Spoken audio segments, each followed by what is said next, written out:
Often, throughout our nation's history, we have had the great good fortune of having in place the right person at the right time. Mr. and Mrs. Ford joined the Nixons. Such was the case 40 years ago when an embattled Richard Nixon became the first president to resign the office as the misdeeds of Watergate unraveled and was succeeded by Gerald Ford.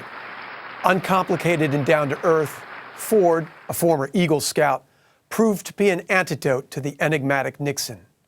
After being sworn into office, he assured Americans, "Our long national nightmare is over. Our Constitution works. Our great republic is a government of laws and not of men. Here, the people rule." Americans responded favorably to Ford's refreshing openness.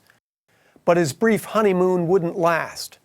A month after taking office, in an effort to bind up the wounds of Watergate and move the country forward, he pardoned Nixon of any wrongdoing. A full, free, and absolute pardon unto Richard Nixon.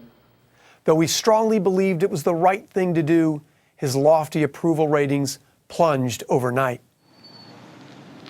Ford dealt with the fallout from the pardon while grappling with the last gasps of the failed war in Vietnam, a stagnant economy marked by rampant inflation, and an unflattering image as an incompetent, albeit good-natured clod. Along the way, the dark cloud of Watergate, as Ford had hoped, began to dissipate. The pardon of Nixon cost Ford the 1976 presidential election, but gradually the country came to appreciate its value and Ford's decency. Carter acknowledged as much in the opening words of his inaugural address. I want to thank my predecessor for all he has done to heal our land.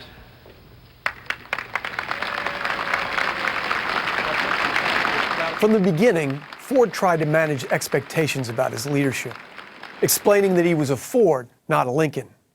And yet, Gerald Ford ultimately fit the moment. There are times when we don't need greatness in our presidents. As Ford showed in the wake of Watergate, there are times when goodness will do.